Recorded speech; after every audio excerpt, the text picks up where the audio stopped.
talk is going to be in English because Shira is giving us a hard time about doing all the talks in Hebrew. So, yeah, Shira is here. It's not going to be a talk. It's going to be conversation. Yeah. Workshop. Workshop conversation. So. Okay. Your show. First, who am I? Shira Abel. I am currently the head of Abel Communications. Soon we will be rebranding to the name Hunter and Bard. That's a long story. I don't need to go into it now. I have 13 years of marketing experience. I am a geek from early days. I was on IRC, spending the entire night at the computer lab when, what, 15, 18 years ago. Was on Twitter in 2007, tried to get on Facebook before it was even opened when I read the article about it in the New York Times. Before it was open to people who weren't in university at the time, I'd already graduated school. I have an MBA from Kellogg, moved to Israel also 13 years ago, and I do marketing.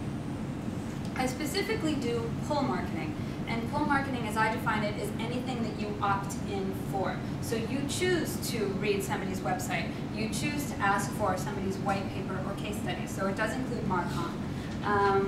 You choose to go to somebody's Facebook page and like it, follow their Twitter account. You choose to get somebody's newsletter. I do not recommend buying lists for newsletters. I think that you get a much more engaged audience once they give you permission to send them something, and you get a higher buy-in. So I do everything that is considered pull. So that could be anything from Empire Avenue, that could be Quora, that could be LinkedIn, that could be influencer outreach. I don't do SEO, I don't do SEM. SEO is a part of it because you do always have to keep the keywords in mind in order to make sure that everything is optimized and you are, being found. But it's not the main thing when you do everything as a whole. So today, as you can see, I have no PowerPoint. This presentation will either be very quick or very long, and it all depends on you. This is going to be more of a workshop. We're going to come up with product and talk about how to market it, and how do you use what tools and what tactics and what strategies. How do you decide what your objectives are going to be?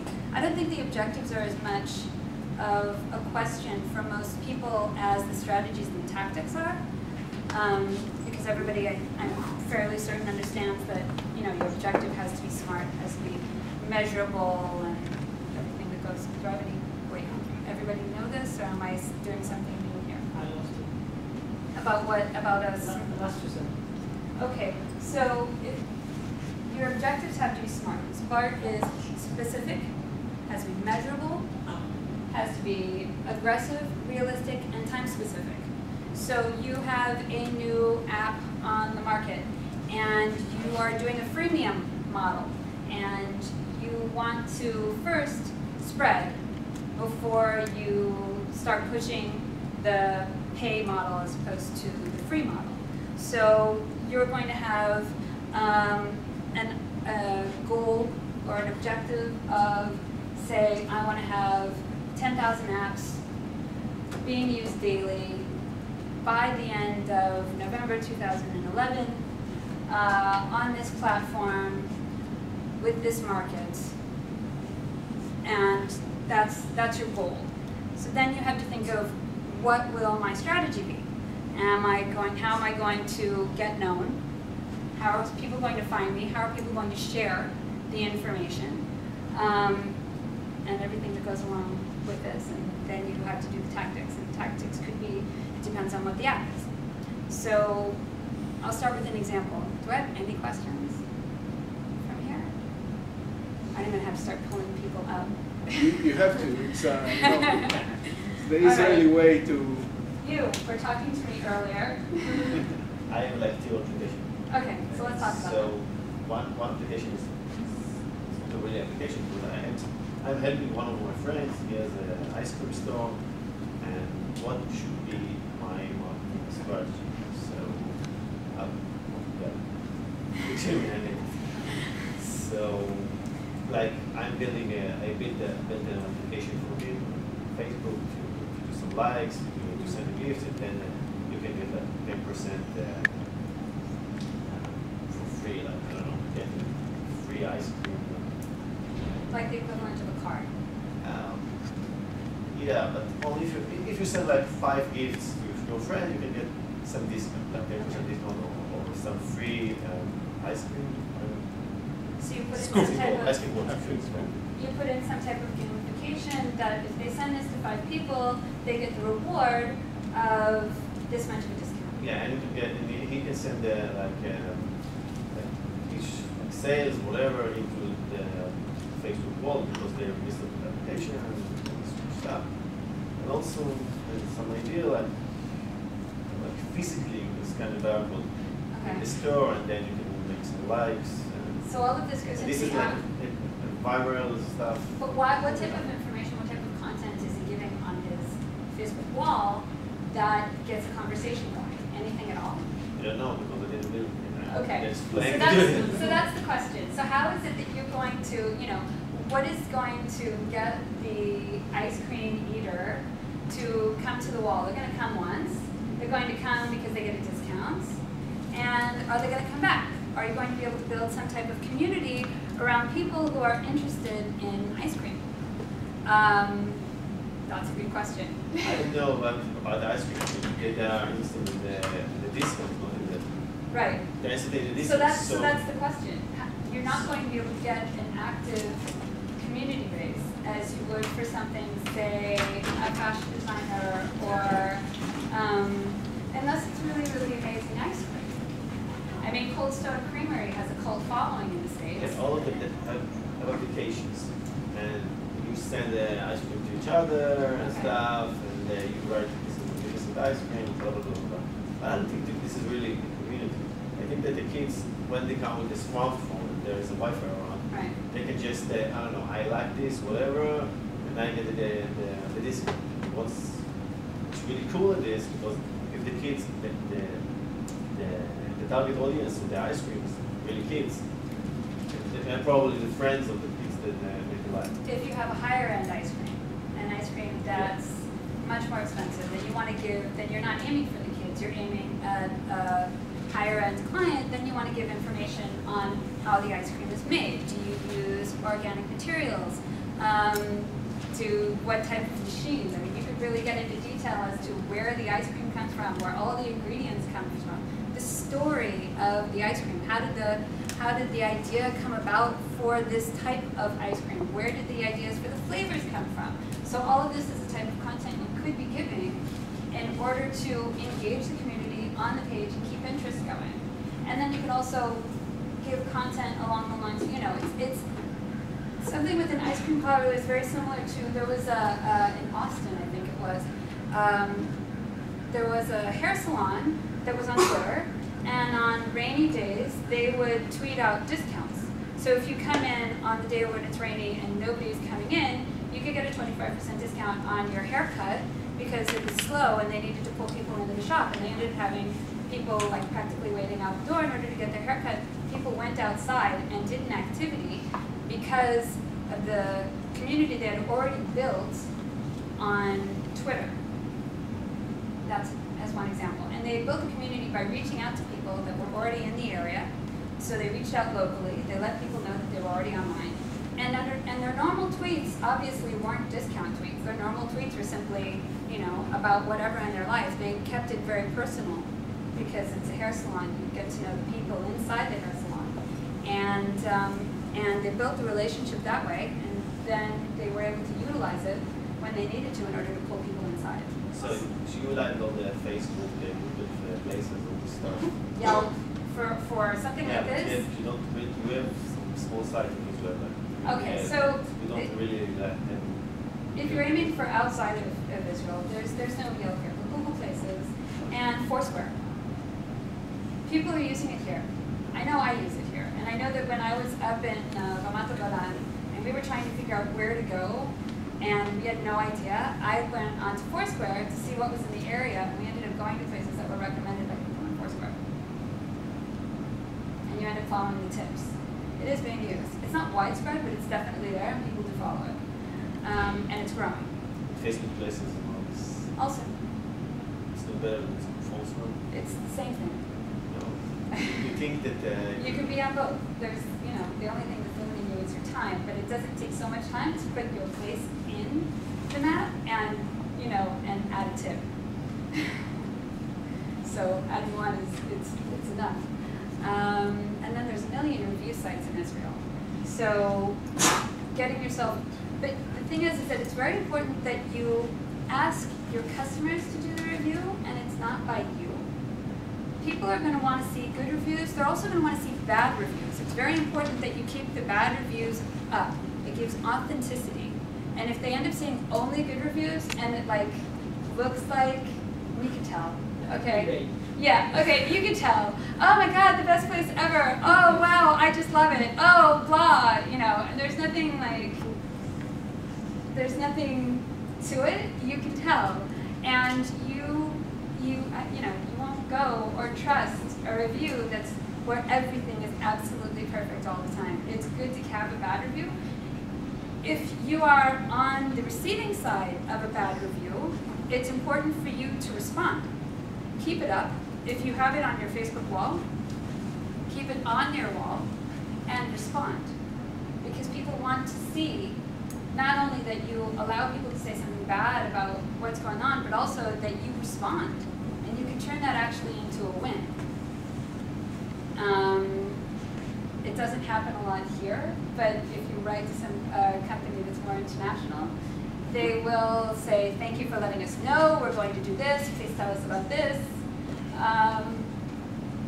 And then you are less likely to lose a customer, whereas if you simply delete the post, you will lose the customer and anybody else who saw it and saw that you didn't respond to it and saw that you deleted it later. And that type of information spreads as well. So, you were saying before? Yeah, I expect you to pay attention. I thought what you speak about the ideas.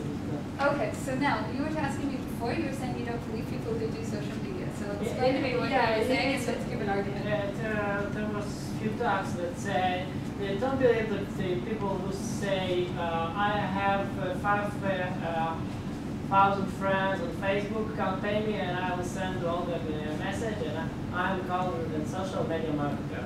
So they say don't trust those people, just you throw money on them. Why would you pay somebody if, who are those 5,000 people? And are those 5,000 people your target market? And if it's not your target market, why would you pay anybody in order to spread your word to them?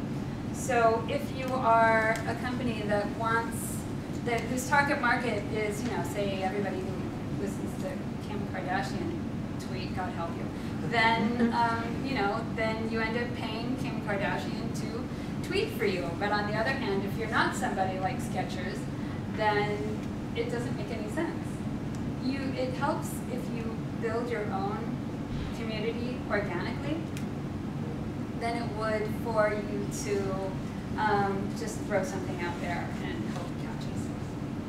So how do you build a community organically? Yeah. Okay, so one of my clients is AppsGeyser. AppsGeyser has it's to create an app on Android for non-technical people. If you can do 3 lines of HTML, you can create an Android app using the AppsGeyser platform. So what are we doing for them? We are looking at what their community needs, and one of the things they need is to learn how to create a better app. These people aren't necessarily technical, they don't necessarily have a computer background. So we are writing blog posts, and the content that we're giving in the blog post, a lot of it is how to create a good app, what is involved in creating an app, how to market your app, how to spread your app, what types of, how do you write the description of the app, where do you put in certain words, because it's on the iPhone, if you want to get to the highest part of the list, it's really important that your first word is the main keyword that you're looking for to be found. All right, so if you have a horoscope app, one of my clients is astrology. and they have horoscope app, and the first word in their description is horoscope. So, you know, it's important where you place things. So we're giving that type of content in the blog of AppsGeyser. What are we doing on the Facebook page? On the Facebook page, we're posting articles and asking questions. And the articles are all about Android apps and creating apps, and marketing apps, and everything that would be helpful content to their user. And Does it really create a community? Yeah, because well, it's also about asking questions. And when you ask questions, then people answer, and then when they answer, you respond, and then you end up getting a whole dialogue on a page. Yeah, that's what. Should I think about? I'm starting from zero. I have no lines. If I will write in my blog, something happens, so nobody will read it. Okay, so how do you get your blog found? Outbreak. Hmm? Outbreak. Got it. Right. But another way to get your blog found is once you start blogging for a while on a certain subject, you link out to other blogs that are part of that. You let them know, and you comment on other blogs, but you make real comments, not spammy comments of, gee, this was such a great article, blah, blah, blah, thank you, and URL there. You write real comments, and you get into real dialogue with people who are influencers and such, and then you ask if you can guest blog on their blog. Make sure that their blog is actually a really big blog. And if you can guest blog, then all of their community will see your content, see where you're from, and you'll get traffic from that. And that traffic will slowly start to come over to your own blog. You'll also start to get listed, because if you do SEO your article at all and put in keywords and make sure that you've got a picture and you put all the description in the picture and you make the file name of the keywords in the article and you do all of the things you're supposed to do for this, you'll eventually start to be found online because you put in constant content. And if the content is of any type of quality, especially with the new Panda update from Google, they've wiped out everything that's just SEO written. So if you... The Panda, it's called Panda, right? The newest update from Google search, they wiped out like... okay. The one in March?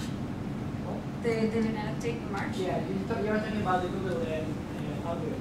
Yeah. So they changed it. And the way they changed it really ended up seriously affecting any type of like content written for SEO, which isn't really readable by humans. And I don't understand what's the point of it anyhow. If you're going to have a blog and you want to build a community, you have to give the community content that the community actually finds interesting and helpful and builds reciprocity and gives social proof. If you just end up doing it where you're just doing SEO content, they're going to look at it, pass it on, and like they're never going to come back to it, and there's no reason for it. You're not helping them, and it's a waste of time and money.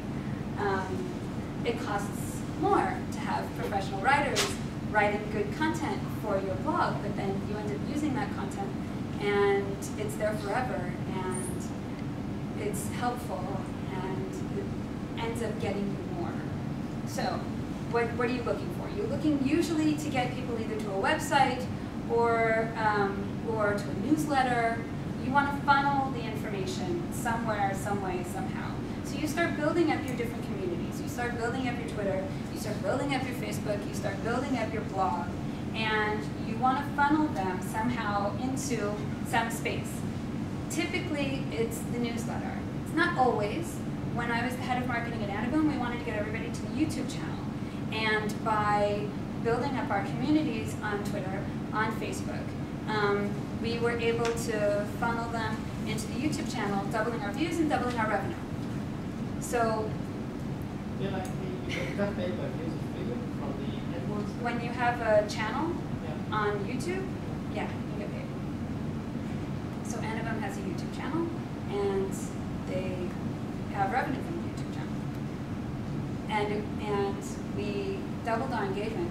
On Facebook, we quadrupled our engagement, and it brought over to the YouTube channel. You buy the writers, you buy media, you're buying articles. No, we wrote the articles. We would either that or we would curate the information. But for the YouTube, that was all, well, Boom is an animation production studio. They would get animation from animators worldwide. They would upload it to the site. We would feature them. But the methodology that we had, before I got there, the methodology was don't promote the animator in any way, and I changed that completely when I came. One thing is about social media, if you want to build engagement and reciprocity, is you have to give freely without, well, you just have to give freely. Like, What freely? like, okay, example. Before I came to Boom, we never put the animator's name in the title. And we also didn't send out an email to the animator letting them know that we featured their work. And we didn't promote them in any way. Whereas now, after I came and I changed it, now I've since left, but when I was there, we changed it completely. I had them change it to the animator's name was in the title, the tags, and the text. Also in the file name, because if you're going to do a YouTube video, the file name is critical. That's how you actually get found before you even, before they're able to have the name and everything, before that all gets integrated into the system, you are found through the file name. So it's all part of SEOing it. And that's also actually the same for JPEGs. One way of, when I have a blog about interior design in Israel, and one of the biggest ways we end up getting traffic is through Google Images, Google Image Search, because we wrote a description of all the things instead of IMG 543 or whatever. So there is ways of pulling in traffic simply by being found. That is SEO, but if you don't have good content behind the SEO, they're not going to stay or come back. So, the content should be good. The content has to be good. And you decide the content, ask questions you don't know the answer to, and your ability answers the questions. Occasionally. And it's always, it's good to end a blog post with a question to the community for them to answer back. People like to have a voice. People like to share their voice, people like to share their experience and their expertise. So asking them to do that, people will come freely once you've given something in return. So that's one of it. Somebody, yeah. How important is the frequency of the updating the content, or That's a debate. like what do you even give like a number? Like what's the optimal rate of updating content for somebody who's trying to build that up? So that's a good debate. Okay, actually, I just wrote a blog post today about that. There's the one should post every day, and then there's the, like, say for a blog, post every day, or there's others who, if you're doing self-branding, or even for a regular business blog, you can post, I personally think that posting every day is optimal, because you want to get people back to the site, and you want to give them something and a reason to get back to the site. And for a normal static business site, there is no real reason to come back to the site.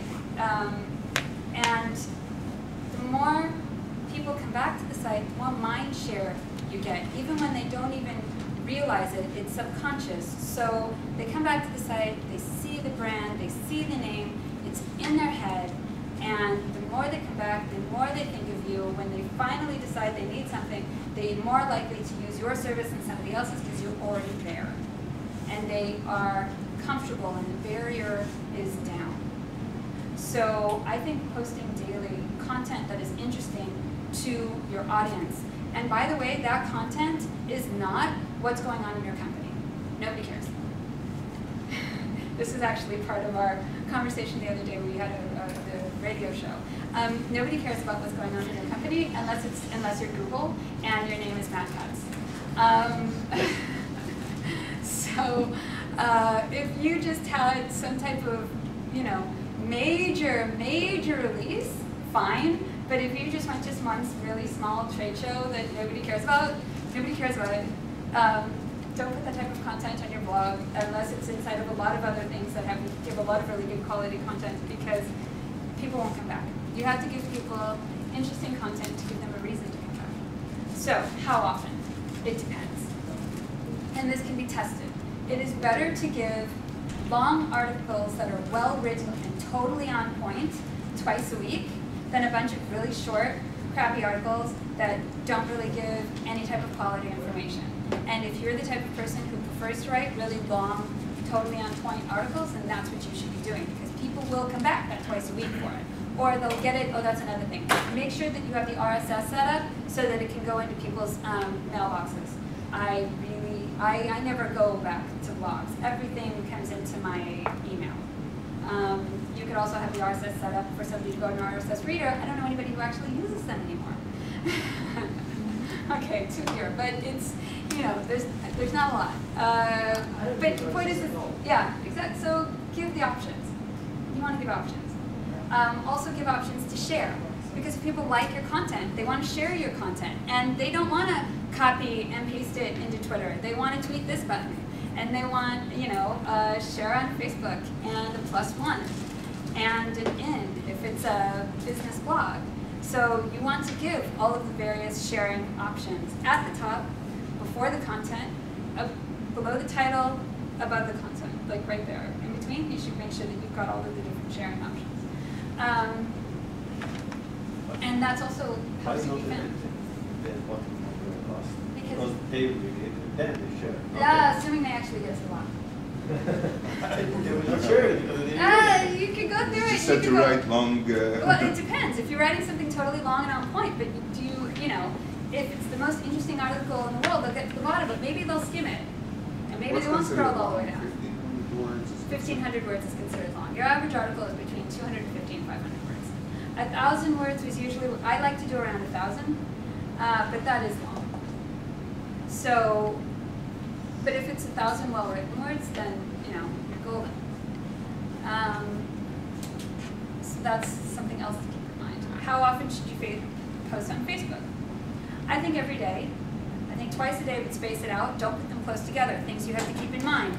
People can like you, but block you from their wall, hide you from their wall. So if you're giving content that, you know, okay, well, I had to like this page because it's my friend's page, but really, I don't want to see 20 posts, literally one right after the other. So I'm just going to hide them, and they're not going to know. So, you know, you have to keep that in mind. Spread out your posts. It's, for most businesses, it's good to post early in the morning. You can schedule your posts. You could use Hootsuite or I think Seismic and a number of others, also TweetDeck, to schedule your posts on Facebook for different times of the day. They say, statistically, that Saturday at noon is the best time, but in Israel, nobody's online Saturday at noon, or at least a huge chunk of the country is not. So I actually found that middle of the week morning is really good. Yeah. Yeah, you said something before about the average length of the blog.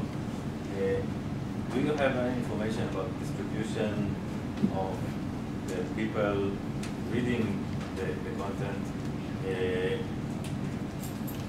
in correlation to the actual length of the blogs or other parameters? Because from what I've seen, there are types of people who would mostly skim on things, and there are other types of people who would want to actually read 1,000. I don't know a lot of people from certain types that would actually go over all the 1,000 words of a blog. That depends on who your market is. So as they said from my marketing strategy course, who's your Linda? You have to figure out who your customer is. And is your customer somebody who will read and sit and read 1,000 words, or is your customer somebody who would really prefer 250? Is it information that's being actually collected by Google Analytics? Google Analytics can give you a bit of that information. I don't consider myself a specialist in Google Analytics. You usually end up seeing by the comments and the sharing, okay, how popular a post is. Yeah, but this is not preemptive. This is after you already. You can only test it afterwards. You can't know beforehand. There's no way to know if somebody's going to find your post wonderful or terrible, you can think it's like anything that you create. You know, it's like can you say that the app that you put out tomorrow is going to be a complete hit, or is it going to bomb? You don't know before it's out. Of course, the only question I have is whether there is a generic information available that allows to plan according to your target audience. Of course that you can't actually tell for a specific blog or a specific type of content, but the question is whether someone collects this data in a generic way that allows you to target the audience better. If you're reading industry blogs for your area, then you might be able to find that information within there. Like, okay, so there are industry blogs about marketing for furniture. There's industry things about marketing for tech. There's industry things about marketing for different niches. So you might be able to find that information within there, but I can't think of anything offhand that would provide that information because you don't know, I mean, a Ralph Lauren customer is not going to be the same as a customer for TJ Maxx. It's two different levels. A customer for Outbrand won't be the same customer as Cisco or Sun. The products that they're using are different, and the level of expertise and technical expertise. An AppsGeyser client is not going to be the same as they're not developers. So the level of technical, finesse is going to be different, and what you can give them is going to be different. You have to know your customer. And you should know your customer well enough to be able to guesstimate this without having to find it from somewhere else. Does that make sense? I mean, if you really know your customer well and you ask questions to the customer and you get information from your customer and you get feedback from your customer and you're listening to your customer, what your customer has to say, that's a very big deal. And this is a great thing about social media is that you can be listening to what people are saying about you. So you can have a search in Twitter and you can have a Google alert. And you can be looking for things that are said about you. And also there's other programs like Radiant6 and Tracks that will find all of the public messages said about your company or brand on Facebook and other places online. They cost, but they're there. So you can listen to what people are saying about you without having to, without having to guess. Yeah, I'm hardly the marketing expert, very far from it, but it sounds to me that it suits better companies which already exist and already have some kind of customer base, and not for startups that yes. I'm going to create that product. Okay, with that comment. No. Okay, so eBoo and Flying Books are our clients. Flying Books is going to be an e-publisher. We are now collecting content to be able to release the books on what will be the eBoo book platform, and this will be interactive kids books on a tablet. Okay, what are we doing now? Hasn't even been released yet. We don't even have a website, but we already have a Facebook and we already have a Twitter. And we are already providing content and building a community and building interest and giving information that has nothing to do with our company itself. And we are getting likes and comments and starting the relationship so that we finally do release. We already have customers waiting who are interested. You can do that if you know who your customer is, if you know what they're after. So eBoo is a bit of a no-brainer. Granted, it's parents or aunts or anybody who has small children in their life and would be interested in an ebook on a tablet or specifically an iPad to start. So we are, yeah. So what you're saying is basically the whole thing about blogging, and it's not about your product or your company, it's about engaging audience. It's about engaging audience, about giving people a reason to come back.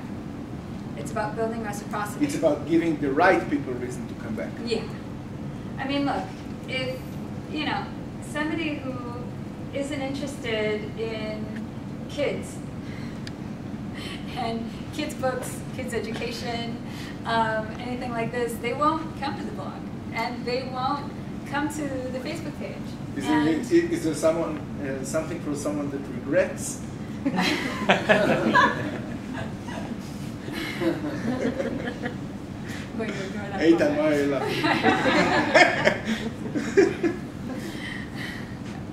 Such a cute. You found So- your thing with the TikToks and everything. So it is, you know, you can actually start a lot of book authors. For example, Tim Ferriss, who wrote the 4-Hour Work Week and just wrote the 4-Hour Workout or something. Yeah, he actually started all of the buzz. Work week, I think. That was the first one, and then he did another one that's like the 4-Hour Workout, or I don't know, something about. He has a Yeah, list of them, yeah. So he actually started all of the buzz for his books and got the interest seeded long before the books were released. So when they were released, it became a bestseller almost immediately because he built his community beforehand. You can do this before releasing a product. You can get buzz started. You can get people interested using social media without having to release the product. Before you release the product, you can have people interested. Yeah.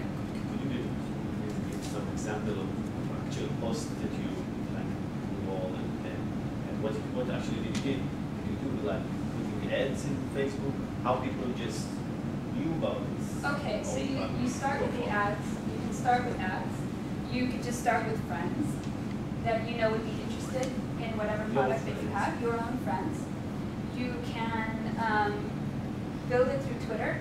So today I was followed by a company, and I'm absolutely positive the only reason they do Twitter analytics, and I know that they are looking through Twitter. They are figuring out who is considered you know, an expert in this area in certain countries, and they are following who they want to notice them. So what did I do? I looked at their profile. I, of course, went in and looked at the website. So they got what they were after, and I followed back. So they're not released yet. I signed up for the beta, because that's what I do. And that's my profile. That's who I am. If I see a beta, I'm like, I want to try it. And so that's how you can build a list. You can build a list that way. You can get people started that way. And you can just start following. As a company, it's a lot easier to follow a lot before you get followed. It's more acceptable if you're an individual user following a lot and you're not getting followed by anybody. Nobody will follow you and you won't have any reach. But you're not looking for necessarily the same thing as a company. So you can start it, build up the people who are following you, give information, do a lot of tweets, start engaging people who are in the same area as you in conversation. Community is a good example of this. So Shira, he's known already in the social media community in Israel. He's also known actually by quite a few in the social media community in the US. And they're building a company, and they started to engage people in conversations through the community Twitter profile on Twitter. And by doing this, they started building and building and building. And they're not even, I don't even think that they're widespread yet. I think they're still in beta. So that's how you do it. Twitter's an easier way to grow than Facebook. But you funnel the people from the Twitter to the Facebook page. You can post content that's on your Facebook page on Twitter and get people back to your Facebook page. So you can funnel people. You have to figure out where you want people to be. But then there's another question. Why do you want them on Facebook? You're taking people away from your website. So do you want to build on Facebook as opposed to, say, Twitter or somewhere else? No, it's a debate. Sometimes you do and sometimes you don't. Risking facing the risk that they change the policy someday and Yeah. poof, it's gone. No, totally. That's the thing about Facebook. You never know what they're going to end up doing. Yeah. So, you know, I found it to be really, really helpful, but you also have to keep in mind that, yeah, your wall could just someday disappear because they've decided that they're going to change their policy on something. And do you have a contingency plan? And if you do, what is it? Do people know enough about your website to be able to find you and get you there? Are you giving content on your website to pull people there? So, that's part of the reason also why a blog is so important. So if you have the Facebook page, you're posting posts from your blog of helpful information so that they keep coming back to the website. On the other hand, if you only have information from other places and then poof, the page disappears because of change in Facebook policy, I can't imagine why they would do something like that, but it could happen. A whole bunch of apps just disappeared this past week because of changing policy. So, yeah. Can you explain more about the strategy of funneling people from one place to another? Yeah, okay. So you have to figure out where you... The strategy of? Funneling. I will ask again. Can you tell more about the funneling people from one place to another? Okay. About the strategy? So, we wanted to get people, let's say you want to get people to your blog. Okay? So you're going to be writing really good content. Actually, what you really want to do is say you want to get people to the newsletter. And the ultimate goal is the newsletter. So you've got the funnel. And you want the funnel all to end up... And you want them all to end up in the newsletter. But what's the point of any newsletter?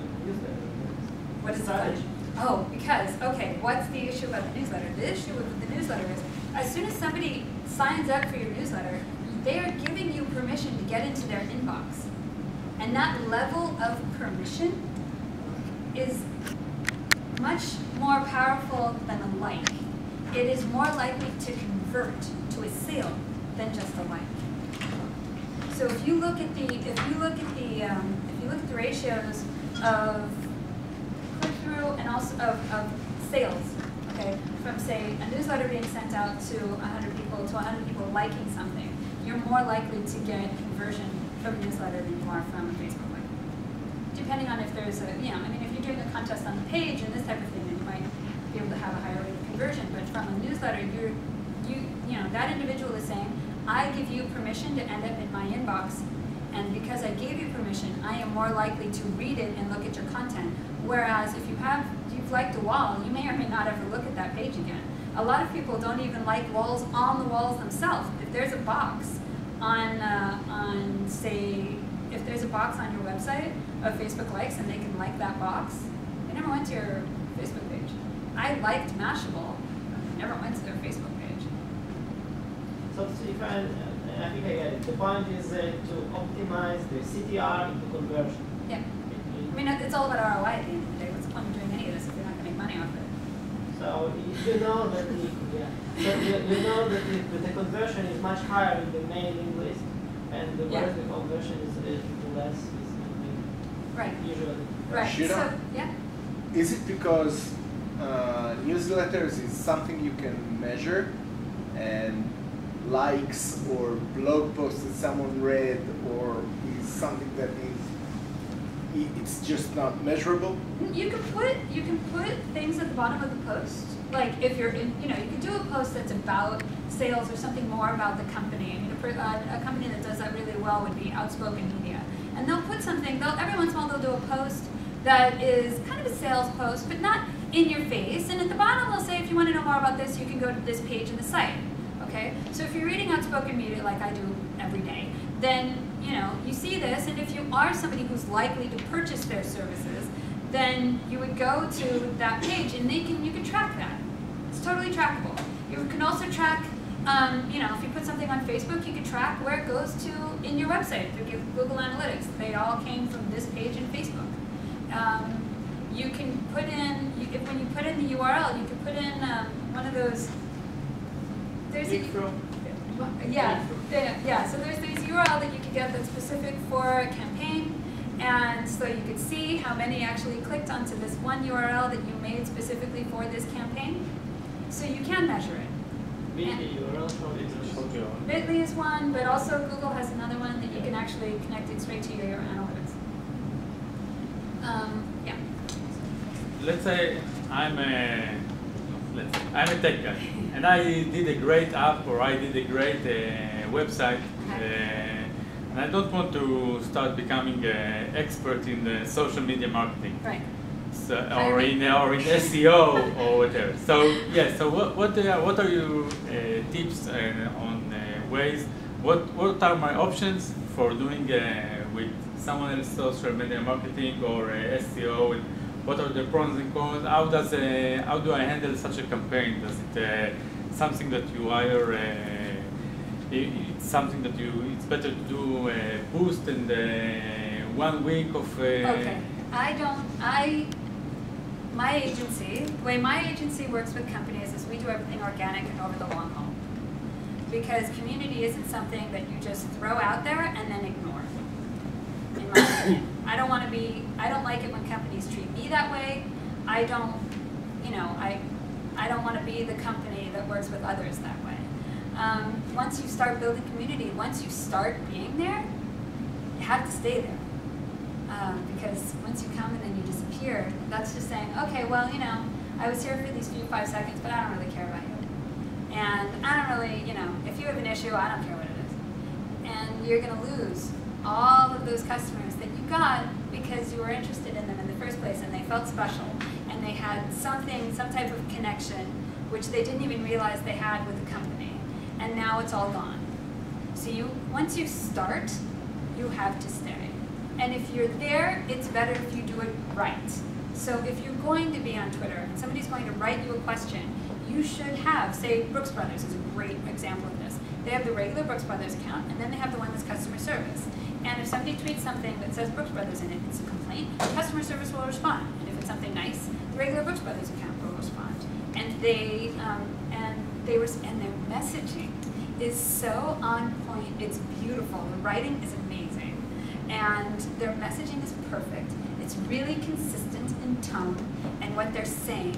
You don't have to worry about, they have a definitive style in their messaging, and it's very consistent throughout the whole product line of targeting. So their blog is written the same way that their tweets are written, that their Facebook page is written, and everything is holistic and works together really well to build up their brand. So, let me be the devil advocate here. Okay, I'll make your life a bit harder.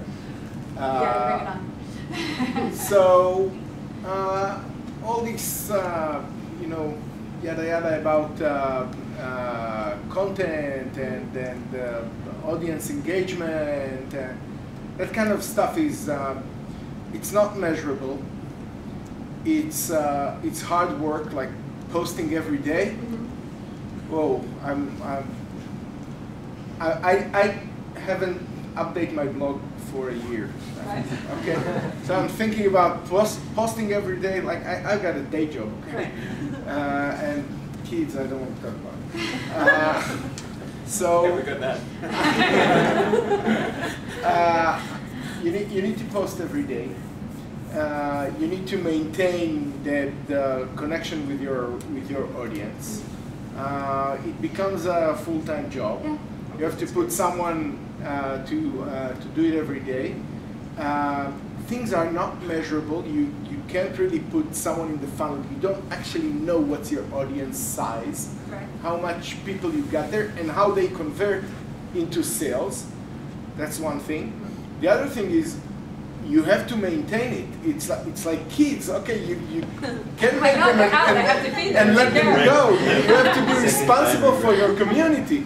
So it's it sounds like something that is. I'll go to put a campaign in AdWords, get as much traffic as I can to my site, Okay. or to the to the sign up here for. Newsletter, trying to convert something over. And start converting immediately. And here's the thing, a lot of the time you want to have both of them together. So social media in itself, doing just one, will be very slow growth. It may be targeted growth, it may be organic growth, but it'll be very slow growth. When you do it together with SEO and SEM, you're going to have considerably faster growth and more and effective growth.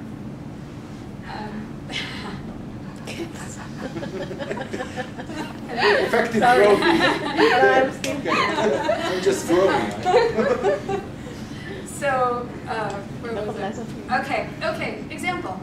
I met with a potential client who I actually told him, don't use social media. What was the client? They were lawyers who helped people move country. So they were immigrant lawyers. And they only worked with people once. And once the person moved, the odds are they're not going to be moving again.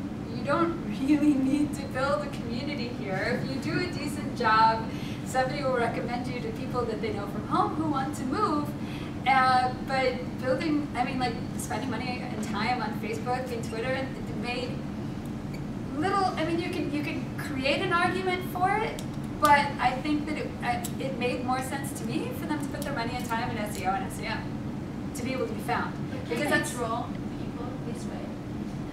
Well, but once you move, yeah, but it doesn't matter. I don't agree. You move, but agree. there are other people who will need your services. yeah, so. but then how are you normally going to find somebody? Google. Exactly, Yeah, that's true. SEO and SEM. You Google, but then you go in and then you say, oh, they're answering questions. They could have a have blog, they could have a interesting forum, they stuff. could have a community on their own site. You don't necessarily have to have it on Facebook.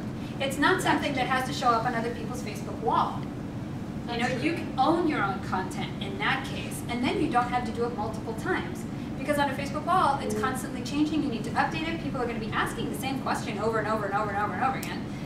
It's immigrant law, it's not something that's changing, miraculously overnight. It's not the Panda update on Google, and it's not Facebook randomly trying things. It's, these are usually fairly steady. The rules are what they are. When they change, you can update it once on your FAQs or on your message board, but you can have that on your own site and you can own it, as opposed to having to have it in a lot of different places and spread out everywhere. What you want to do is you want to have listening tools to be able to reach out and find people on Twitter, to be able to reach out and find people, in different places. If they're blogging about it or whatever, maybe you want to do a little bit of blogger outreach.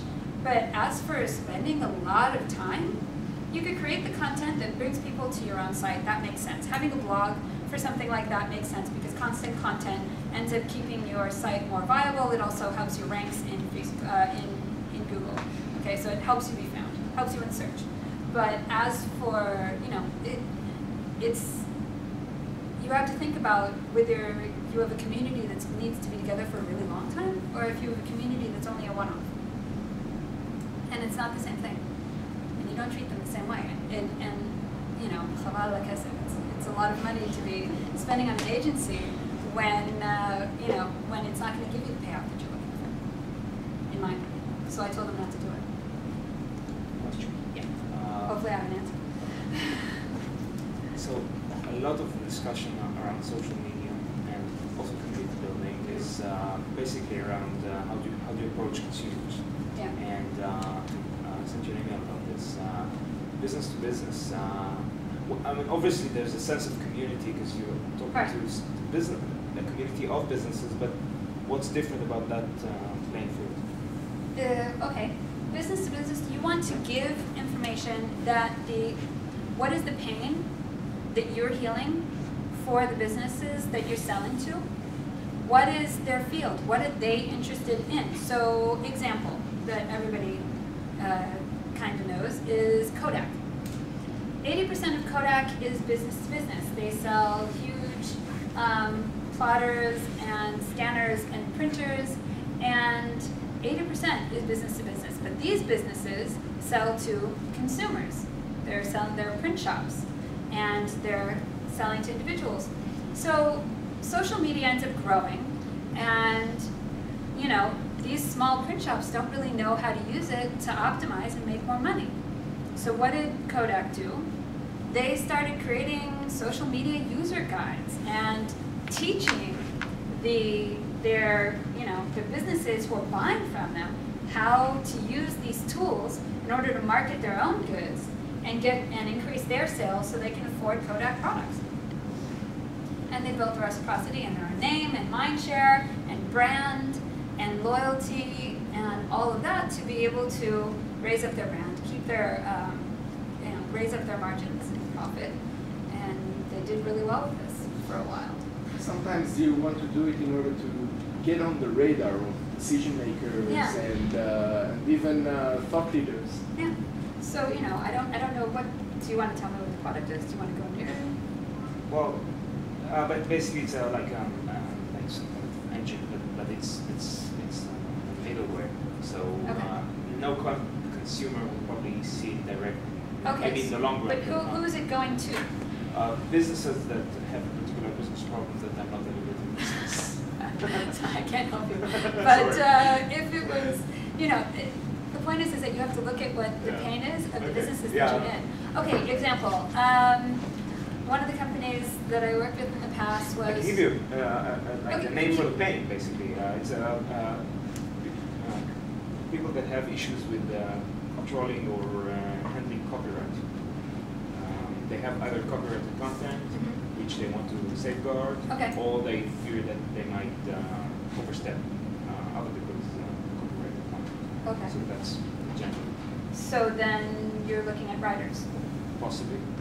It's a example. The photographers, writers. So you pick your niche. You pick your niche, and then you write the content that will be interesting to that niche. Not necessarily all about copywriting, not necessarily about the topic that your company is solving the pain to, but about content that the people who would be using your company's product, about what they would be interested in. It's more along the lines of that. It's about giving things that really have nothing to do with you in order, and that also, it says a lot about a company that's willing to do that. Just as, back in the day, Nordstrom's would send you to Macy's if they didn't have what... Thank you. I mean, all my I grew up in retail, so a lot of my examples come from there. But it's about taking that type of mindset and putting it into a regular corporate entity, and it works.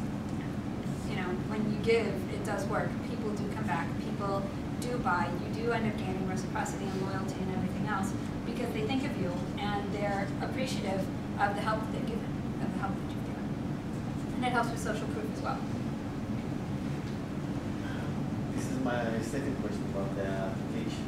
Okay. So if I have a toolbar, not the Abel toolbar that everybody has, small, very tiny toolbar that does. I don't have any money to put it on Facebook. I don't know if you can create a community for the toolbar. And I don't have any money to How are put you it seeding the into that. toolbar? Are you seeding it? I just put it on download website or whatever, and you have a website that you can download the application. Why would somebody download the toolbar? What does it do that makes it better than anybody else's toolbar? What is important about this toolbar? Who cares about it? Why do they care about it? Okay, fine. The point is that you have to think about these things in your messaging. What is your niche that makes you different than anybody else that's out there? It's really, but that also tells you who to target. You cannot target this for everybody. I know this is cliche, but you can always target. Talk to me long enough. Trust me. You can always target. You can always find somebody, and you can end up maybe. It's also. Can do it. Yeah, I can put it in I don't have just any a tiny money. one.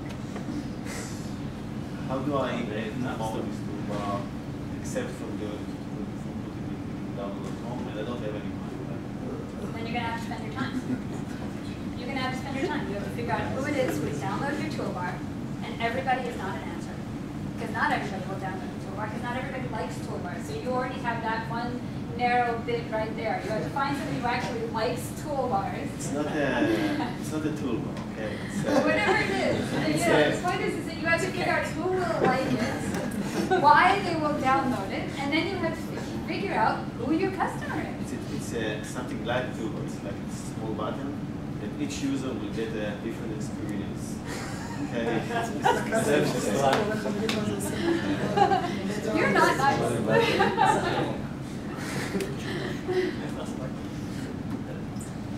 It's, yeah.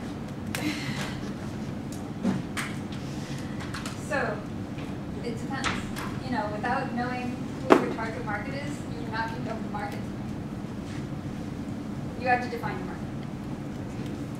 And when you define your market, you can figure out how to market to them.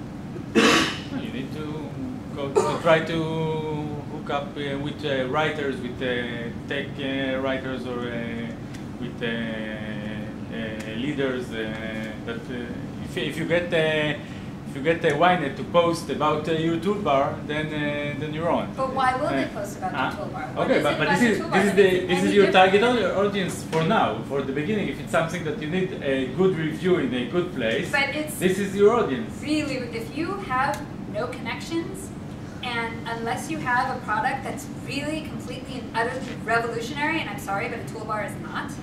No, So unless you have some, it's not. Life hacker is very No, it's the TechCrunch disrupt toolbar. I think that this is really good idea because life hacker is very good opportunity. It's something. But you have to give them a pitch that tells them, that gives them a reason. So, you know, but creating that pitch is not so simple. Actually, creating that pitch is really, really hard.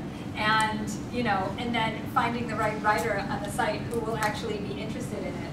And then getting them to the point where they're not interested in anybody else's, you know, toolbar, widget, app, add-on, whatever, what have you, the latest gadget, etc. and so forth, to look at your item above everybody else's when they don't know you and have no connection to you whatsoever, is not a simple task.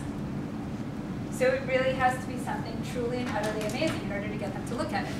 If you can get that type of media, fantastic. But you can also consider going for somebody a lot smaller, a blog that's in a niche that is something that you're interested in. You start commenting on the blog regularly, and you get to know the blogger, and then you start building that relationship there. Maybe you tweet back and forth with them on Twitter. Maybe you end up, you know, posting comments, and then you post and you share it, and maybe you write a blog post that answers a couple of things that they had in their own post, and you go back and forth on it, and you can get them into some type of engagement, and then you can go to them and say, I happen to have this, would you be interested in it? You've already built a relationship, you're more likely to get a positive answer. And you've built yourself as a thought leader. Yeah, that's another thing that's a very big deal. If people respect what you have to say on something, you're more likely to get where you need to go in that area. Sorry. I've encountered the problem before with the people who are the people who actually do the building of the communities, that eventually they tend to go to different company. And the community goes with them because it's self-branded. That's how it works.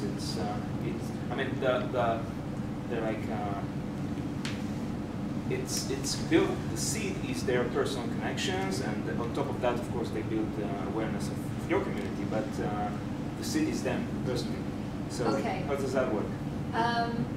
That's a great question. Like, to be completely honest with you, Hillel Fold has created an incredible brand of his name in the app space for mobile.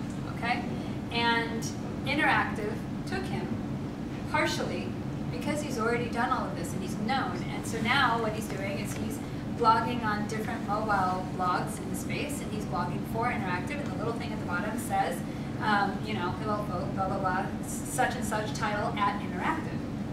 What is Interactive going to do if Hillel leaves? I don't have an answer for you on that one. They'll try and find another Hillel, or they will do everything they can to, you know, make him want to stay. When you marry a name to a brand, and this does happen, Matt Cutts, if he leaves Google, you know, Scott Monty, Ford. There are people that you just think of when you think of certain brands. And you can unmarry, Jeffrey Hazlett was married to the Kodak brand. He was the CMO of Kodak. He was part of the reason why they got into social. And when you unmarry the person to the brand, then you have to find somebody else to supplement. So he had already started building up other people in Kodak and building up their names and building up their brands while he was transitioning out.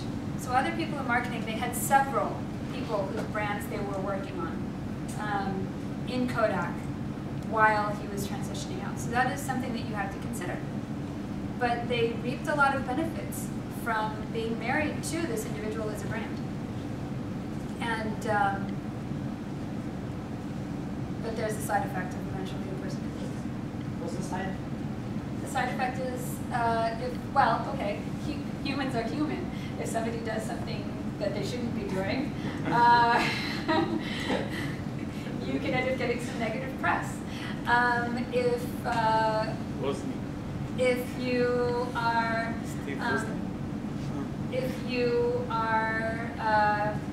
somebody leaves, then, they still think of, are they going to behave in a way that represents you still afterwards?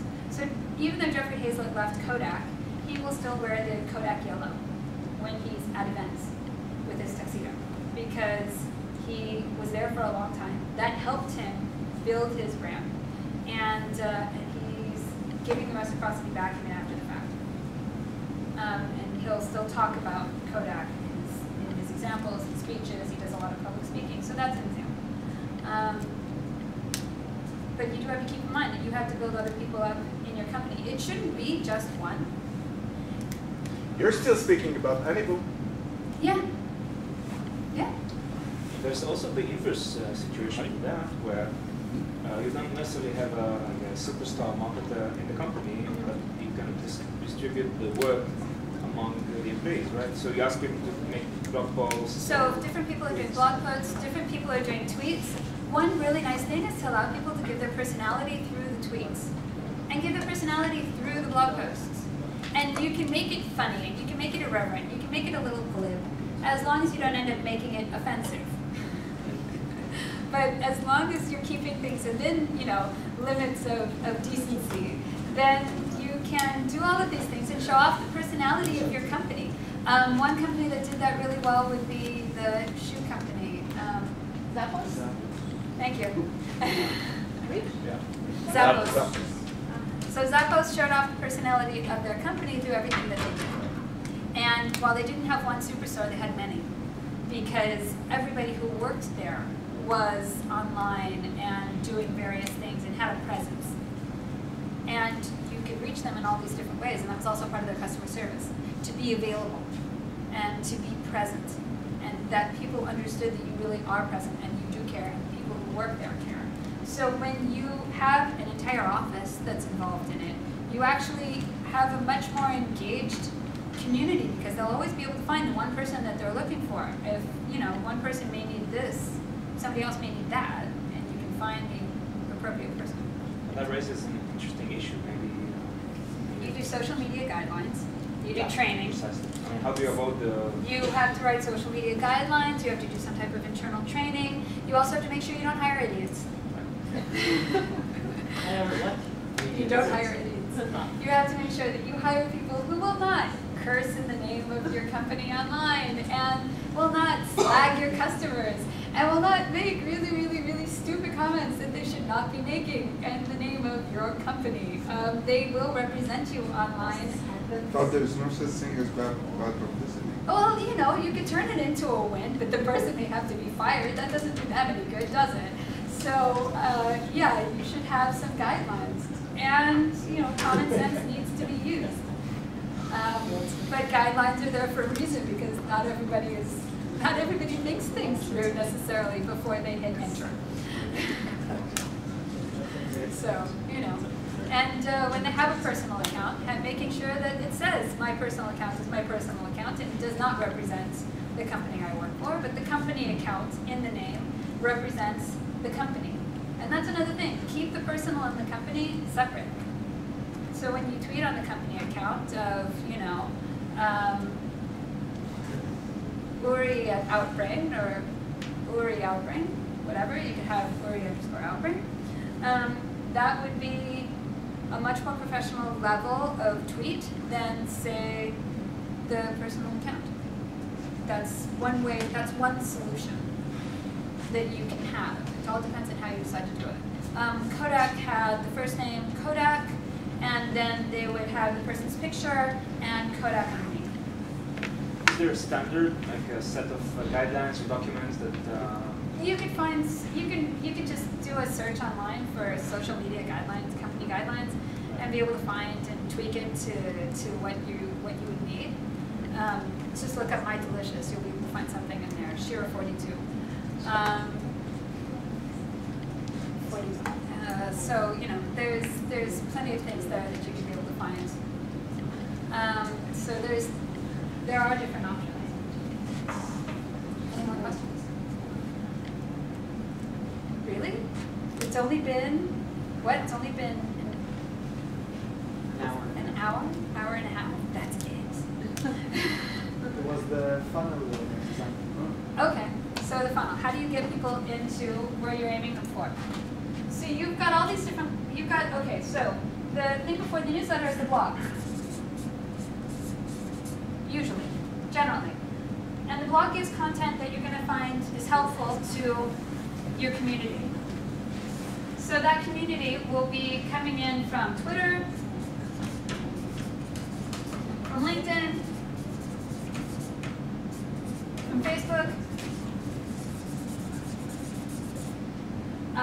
from Quora, you could also connect it to Empire Avenue. It all depends on who your community is. And the point is, when you're doing posts in the blog that are relevant to these various communities, you can seed your articles in a lot of different places. People end up checking out the articles that are interested. They go to the blog. On the blog page, they see the newsletter. You have to give them a reason to sign up for the newsletter. Not just that the newsletter is free.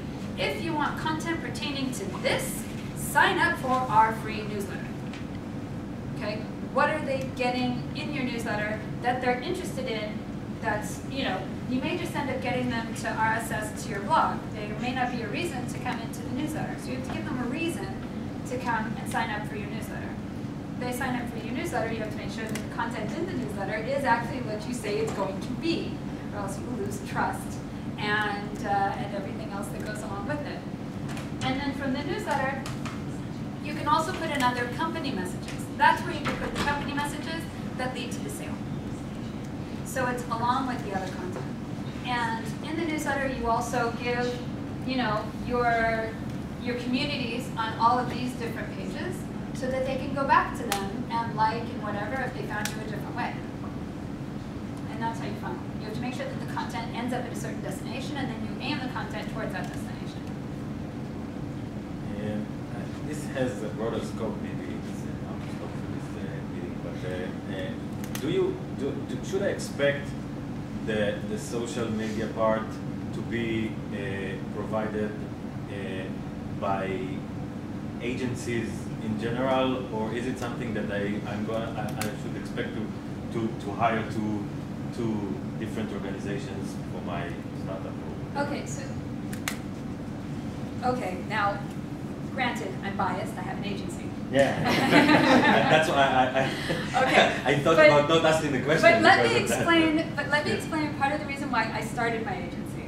I realized when I was the head at Abel that if you have time to do all of the implementation, you don't have time to do all of the reading. Social media is changing constantly. There are new things coming out, there are new platforms coming out, there's things getting changed over at Facebook, there's procedures getting changed over at Google. You have to keep up with literally everything all of the time. And it's a day's worth of reading. And if you're doing all of that, you don't have time to implement. So it didn't make sense to me why a company would hire somebody. You won't get optimized work if you just hire somebody to do your social media day in and day out if they don't have time to do all of the reading. If they do all of the reading, they don't necessarily have time to implement any of the content that they're reading. So if you hire an agency, say mine or somebody else's, there is somebody else who's doing all of that reading. And they make sure that all of the people who are doing the day-to-day content and community management are doing all of the changes they need to because they get told to do it by the person who's managing them and doing all of the reading. See what I'm saying? Yeah. It's like SEO. SEO is typically outsourced because it's constantly changing. And if you want it to be optimized, going with an agency makes more sense. You'll get a better ROI. So if you go with somebody, like the person who is the head of internet marketing, they had a director of internet marketing who had a background of SEO and SEM before I went to Anago. And they were on all of these platforms every day. They were posting every day. They weren't getting the same results as after I came and changed the way we were interacting. So it really does make a difference in understanding marketing, understanding customer service. These two are really getting married now more than they ever were before, especially with social media. People expect you not only to be present, but to answer their questions. So you do have to understand how to engage with customers and not just, and you have to be willing to engage with customers. And if you're just posting every day and not really, you know, and you're not doing it, you're not optimizing. I understand that the separation that you described, but what I'm trying to understand is maybe I'm looking at it the wrong way because I'm not into this area. So the idea is that how can I make sure to sync this with the general marketing strategy of my organization? That all depends on how you end up working with whoever it is that handles your account. It's the same way as if you're working with somebody in-house. You have to make sure that they are given the information that they need in order to get their own work done. You have to have an open communication channel with either the agency or with the individual who's going to, or individuals who are managing a department. The thing is that if I have an account which handles advertising in general for the organization or for the product, and in my view, I expect social media to be another aspect of the same strategy and not being a separate strategy, which is different from the general. It could be. And what I was missing, just for my small experience in that most of the agencies would not provide the social media part as something integrated to the entire strategy, but I would actually need to hire a different consultant for that, for example. This is something that it's like there's a gap because an agency would not like getting orders for an external consultant. Maybe I'm wrong. That's why I ask you, because you have probably experience in that. Well, I specifically do this kind of marketing, and I keep it all. Anybody who hires my agency, I don't do outside consulting for it. We also do all the implementation. And we do all of the implementation because I like control and I want to make sure everything's done properly. And I actually give that as my example when I pitch, and if everybody's like, well, no, I want it to be, I just want you to come and tell my people what to do, you can't do that, because it's literally changing all the time. So if it's changing all the time, okay, you're going to have me come in once, I'm going to give you some directions, then it's going to change. We don't know, it could change literally the night I come and talk to you. It's different the next day, and then what? You're not going to take me back again. It doesn't make any sense. So it has to be with my people, so that when something changes, I say, go on this and do this the next day. And I know it's getting done because they're working for me. So that's, if it's working with an SEO company, that's a different agency and that does specifically SEO, I'll work with them on, and I could, I would assume that any agency doing this could work on a regular basis, going back and forth on Google Chat to say, okay, we're doing this, we're doing that. You keep the lines of communication open just as you do, and you can get the same level of disconnect inside of a company as you can with agencies. It's not, I don't really see such a huge difference there. And I know that like with my clients, we're chatting nearly daily. The only difference is location, but the work is getting done. So if you've got that level of communication open, I don't think it makes a difference as to, it all depends on who you find work with. Shira? Does that answer the question? Yeah. Okay. Shira, isn't it a matter of the size of the company and the volume? Like if you're in a stage that you can hire somebody to do it full time. Mm-hmm. So you hire somebody to do it full time. Yeah. But does this person have the background expertise? Who are you hiring? Are you hiring Scott Montu with years of marketing experience? Or are you hiring some kid off the street who just gets really excited about social media? It's not the same thing, and you will not get the same results. Yeah, eventually, if, at least from my opinion, sorry for, at least from my opinion, when it comes to being engaged with the market and with the audience and really connecting the company with the with the audience and the problem domain, I think it's much better to have someone in if you can handle a full time. Okay, if somebody can do it, can really sit and do it full time. If you're a startup and like you didn't grow enough, then like many of the things that the startup does, outsourcing. But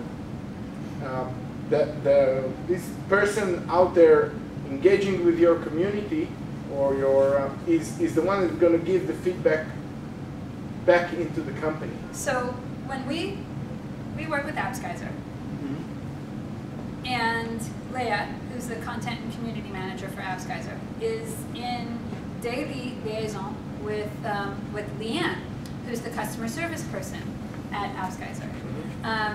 So, when we get a question, she sends it over to Leanne, but Leanne is not a native English speaker.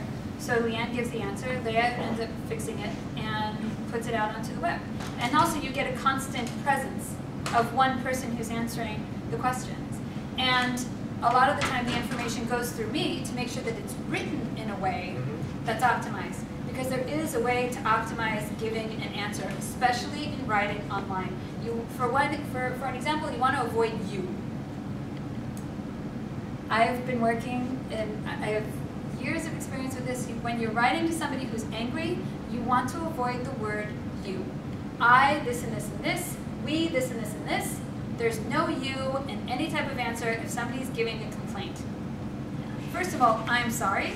It's totally whatever, our fault, our responsibility, blah, blah, blah, whatever. We will compensate. What? We will give you compensation. Maybe, or this past weekend, let's say the advertising part of the app went down, and so the app looked cut off. Okay, so we gave the answer. We're really sorry about that. This is what happened. We have the advertising there in order to be able to offer you this free service. How you frame it is very, very, very important. And how you frame things is what you learn after years of marketing experience. If you're pulling somebody off the street, they can end up giving you, writing an answer that they think is nice, but could end up giving you a PR debacle if you don't end up framing it properly. Like hiring, VP R&D for your company. You don't pick somebody out of the street. Right. Okay. So it's the same meaning for the company as. Yeah, but people often choose somebody off the street for their social media. They think that it's totally acceptable to have some kid be the face and the touch to the customer. And they don't think to themselves, this is the person representing my company. This is the market. This is my face and my message to the market. And they don't choose somebody with years of experience in marketing because they don't want to pay that person that much, the money that they would deserve. So it makes more sense to hire, say, an agency where somebody with the experience is running all of the ones and making sure that the mistakes don't end up happening because they have the years of experience and all of that. That's the reason why I started my agency. That was the pain I was trying to heal. But if you do it, but if you are a large enough company and you can have it all be in-house, then you have to make sure that you hire a Scott Monty, that you hire an Amber Naslin, that you hire somebody, Beth Hart, somebody who has years of experience and is really known and professional in their arena and already has the contacts, and already has everything else that goes along with it to be able to build up your own brand. But a lot of companies can't afford that. So what do? Well, it's better to hire somebody who doesn't know social media but knows marketing and has years of marketing experience and then can learn social media than somebody who just knows social media but doesn't understand marketing. They are interrelated, but just because you know how to use a platform doesn't mean you understand the fundamentals behind marketing. Let's do it. What is the You've complained that. what is like the minimal entry point to start working with an agency? If I'm like an app developer, I have a small app for kids. I can sell it in the App Store for $1, and I expect that if it will be great, I will have, I don't know, 500 downloads a day. So what is like an entry point for start working with an agency that I can have a positive ROI? It depends. Well, it depends on the agency. It depends on the agency. It depends on your length of time. I mean, I could go into more about that. That's actually something we should probably discuss more off of this because that's really going into a sales pitch, and I don't want to go there.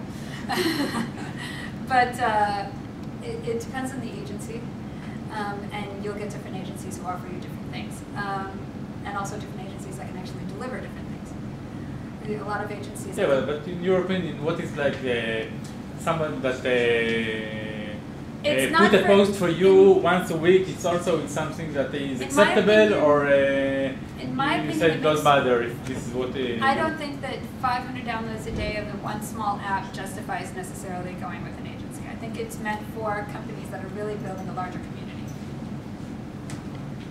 Okay. Yeah. Do you have cases where companies offer your agency to become an in-house solution for a specific product? One more time? Let's say I'm a company and I want your services as an agency.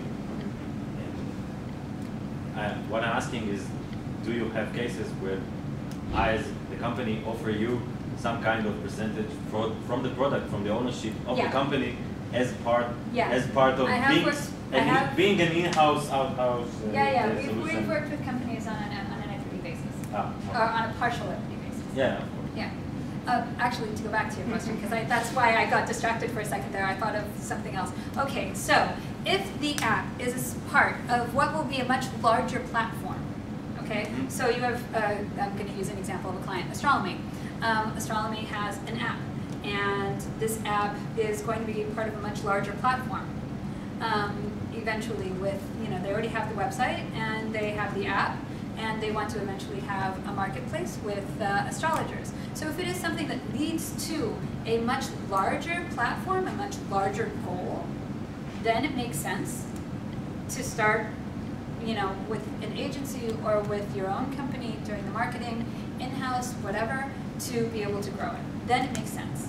But if, like Pa, as much as I love Yossi Taguli, it doesn't make any sense for him to hire an agency in order to spread Pa, or, and... Nobody will work better than him. He's amazing. Yeah. So, yeah. So, it's, but Pa is this one off. It's not going to be, it's, well, who knows? Latasham, it'll turn into Angry Birds, but very likely. Yeah, Angry Birds. But you don't. But again, this spread on its own. It's not something that really needs a community of sorts. It kind of sprouted things off on its own into its own entity. So it's also who is your community to spread? Why would you build a community? Does it justify having a community? You have to think of these things on the product before you undertake the route. So, question. Besides doing the posting and managing all social media, do you also go into, let's say, discussion boards and go and specifically market an application? Is this part of what you do? Okay. So again, I'll use an example from a client, AppsGeyser. We are not marketing AppsGeyser itself on message boards. What we're doing is we will market, we're having webinars. And in that way, we're giving something that's of interest to the people on the forums, message boards, LinkedIn groups, whatever. But we're not, we're not pushing the company. We're offering a service that is through the company, so that they will learn about the company without, while getting some helpful information, and it's not, you see what I'm saying? Yeah. So I don't recommend going straight on and like putting spam messages into different places, because I don't think that's helpful. And I think that if you're following the conversation on the different forums for your customers, then if somebody mentions something and yours is specifically about this and they already know you, then you can mention, oh, by the way, I happen to work for a company, or I happen to have a company that solves this issue. But that's pretty much the only time I think that it's acceptable to do something like that. I don't think that pushing it for the sake of it is. I don't think that it gives you anything. I don't think it works. How do we know about the webinar? Oh, well, okay. How will they know about the webinars? They'll know about the webinars because of our Twitter, our Facebook. We're going to be putting it on LinkedIn groups. LinkedIn groups that will be interested in the content. And we'll be telling different bloggers about it, and we'll be spreading it out. And also it'll be on our own blog posts, and we'll be doing a newsletter. What? Can you tell about what's your idea of marketing? Because my idea of marketing is like 4 P's and lose it. So, what's your idea? And connecting like the leverage ones. That's it. Okay. What's yours? So my idea of marketing is all, what does your customer want? Heal the pain. Find the way to heal the pain, and then make sure that people know about it. Because you said you don't say you. No, if you're writing to somebody who's angry, and you put you anywhere in that post, they're going to see it as accusatory. They will read it as accusatory, and you will not get a nice response, even if there's nothing mean or accusatory in the tone. It will be read that way. And if you read about the psychology of how people read things online, because they can't see your face, because they know really nothing about you or the person behind the machine, right? You have to change the way you write things. Especially if you want to say, we want to help you. We want to help. If you say we want to help you, it makes it sound, when you're reading it, like there's something wrong with you that we need to help you. And that's the place you don't want to go to. And that's the reason why I actually wrote I don't write, I'm saying all of this, and I don't actually write my own blog all that often. But I'm too busy working. It's like the cobbler who has no shoes. I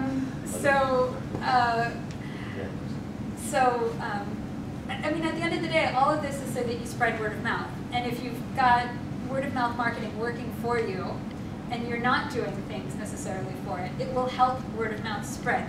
It will give more people reasons to share information about your company and build your word of mouth marketing. But that's all that this is at the end of the day. It's all just word of mouth marketing. And it's all just different ways of getting word of mouth out there. And that's part of the reason why I don't blog as much as I could, because I am busy working because of, thank God, word of mouth. I've never actually gone after a customer. Everybody I have is through a reference. So you say that also in your marketing idea, you like read a lot about how people, psychology of how people read things. Yeah. That's the Yeah. And if you read about that, you'll see that that your tone in your writing is really, really important. People automatically, when they read things online, if they're reading an answer, say in an email, they'll read it in a negative tone automatically. They have a negative tone bias. And with that negative tone bias, you have to keep that in mind when you're formulating your own answer. And I have years of experience in managing customer relations for an online casino, and all of our customer service was email-based, and I raised our retention by 20%. It really is in how you engage. How you do it is so critical. The words, the message, and all of that it's an integral part and it changes the psychology of everything. May I ask more questions? Ask more questions. Yes. I have experience, a strange experience. So it's sometimes when I write something and I got a negative response. Okay. So are you sure it was a negative response? I'm Or are you not just sure. taking it as a negative response? I'm not sure. It's like it's like I may write about something not very popular for that community. Okay. That I personally found it generally working quite well. So I don't mention that the exact stats or whatever, and they come joking about that later. I'd have to know exactly. I can give it an example. There is a program Apache. Okay. The server and there's Node.js as some new technology for server side, and I also have an experience like that. So I wrote here's a super easy integration with Apache and Node.js. Okay. And people start talking. You take something slow. Someone wrote me. It's like sitting inside a Ferrari, inside a truck that rides really slow, and someone else said at least you can listen to the radio. Okay, so then how do you respond to something like that? Well, okay, so then I'm going to tell you. So how do you respond to something like that? First of all, everybody is allowed their own opinions. So we answered something on Quora for somebody asked a question on how to build an app. And, so Leah put on there, you might want to consider using AppsGeyser. And they said, why use AppsGeyser instead of this product? So then Leah comes back to me, she's like, what do I do? I'm like, okay, you go and use the other product and see what it is and how you use it, figure out what the differences are between, and then answer. And say, okay, if you want this, you use this product, and if you want this, you use this product. And you don't put down the other product. Never put down your competition. Don't slag anybody. Don't slag other options. It's not nice, and you don't want to be known as that guy, okay, or that gal. You don't want to be known as the person who slags everybody else. And you just explain. Use this if you want this. Use that if you want that. And here are your options. And then you let the person decide. And that is how you end up getting, first of all, the respect of the community as a whole, because you're allowing other options to be considered valid. And you build trust because you're giving an honest answer instead of just one that benefits you. I can give another thought. Okay. There's a community of modern programmers, and there's tables is not very popular in that community. Okay.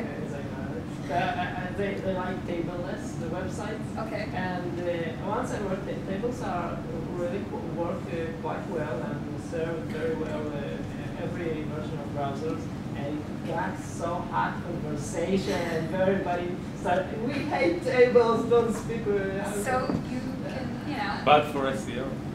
Yeah, it's bad for SEO. But, people are allowed to have their opinions. And their opinions don't have to be the same as yours. I thought that I probably chose the wrong subject. I thought they were writing something interesting to them. But you did choose something interesting. It was controversial enough for people to care enough to answer. Sometimes someone will do the research and find out that all the discussions in forums and etc. is just content marketers discussing with each other. I think you could tell the difference in the content if it's just content. But especially if it's going to be on tableless sites versus table sites for you. Yeah, but if you're writing a site if you're writing something that's controversial enough to actually get a discussion going, you've done an okay job, even if it's a discussion that's a flame war. So. Okay. Shira, I want to give great thanks. It was great lecture. Thank you. Great add-on for this week. That's what I like it. Toda.